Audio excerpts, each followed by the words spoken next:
This new episode of Attack on Titan is completely chapter 124 of the manga. And if you're an anime only and want to check the chapter out, it is free of spoilers so you can read it completely. Although if you follow my videos or my Reddit post, remember that I said that chapter 123 wasn't animated yet. It's still not animated yet, so be sure to don't read chapter 123. Don't read it or you will be spoiled. So to begin this comparison, this moment has another angle, and also the armored titan is shown from a different perspective in this scene where Gabi is trying to find Falco, where it is shown clearly that the armor of the armored titan disappeared. In the manga, as Reiner tells Gabi that probably Jan and Connie took Falco, we see a small flashback of them in the battlefield. In the anime they didn't show this and it wasn't really necessary. When Reiner is stumbling, in the manga he falls on his knees as Gabi worries about his condition, then moments later we see him falling completely to the ground. In the anime instead they don't show these two moments of him and just one where he falls to the ground once and for all. In the manga, Gabi was helping Reiner to reach the house where they hid. In the anime it isn't shown clearly and we see Reiner already inside of the house. The flashback showing Reiner escaping from a Thunder Titan transformation wasn't shown in the anime, and I think it's okay considering how hard it could be to animate this. I mean,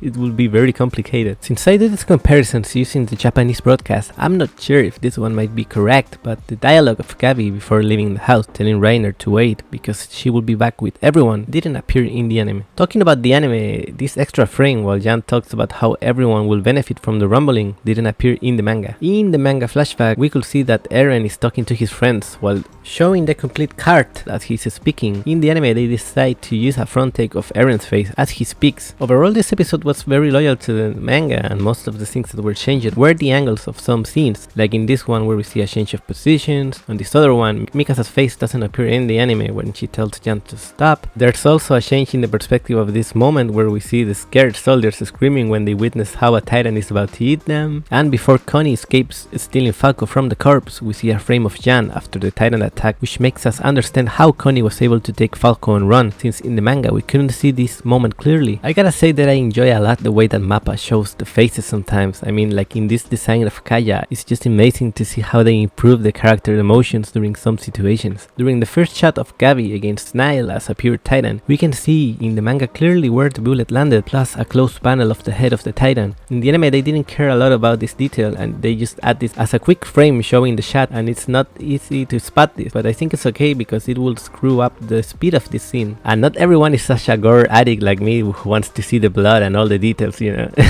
Moments before Kaya remembers Sasha, in the manga we see this scene in one panel showing both Gabi fighting and Kaya staring at this event that reminds her of the moment when Sasha saved her. In the anime, Mappa used this panel but with two different takes, one that completely shows the face of Gabi and other one that is a close take of Kaya's eyes as she remembers crying everything. And as usual we see Mappa doing the close take on the eyes, which is such a trademark of Mappa already. I don't know if this one might be really important, but in the manga Kaya says Sasha instead of big sister like in the anime. It's just a small change to the dialogue, but both refer to the same person, so who cares? But you know, I'm the guy of the comparison, so I have to mention it. This panel in the manga didn't look as cool as in the anime, and I think it's a good improvement to the quality of the manga, since when they speak about what happens with the world and the way that people is turning the world into this because of all the hatred, I think it was really important to have such a nice panel while they talk about this and finish the conversation to make it more important to the anime. Mappa added this amazing shot of the pure titan's head crashing into the window where Jelena was after Mikasa killed it. I think it was one of my favorite moments of this episode. This cool panel of Jan preparing his thunder spear that appeared after he encourages the soldiers to fight against the remaining titans didn't appear in the anime. Mappa added this extra shot of all the soldiers gather up and preparing to begin the attack as they are commanded by Jan once again. And I feel that Mappa really did dirty to Jan this episode, since most of the cool manga panels like this one were changed and he wasn't highlighted so much as I expected. But I also gotta credit Mappa for doing such an amazing job with the ODM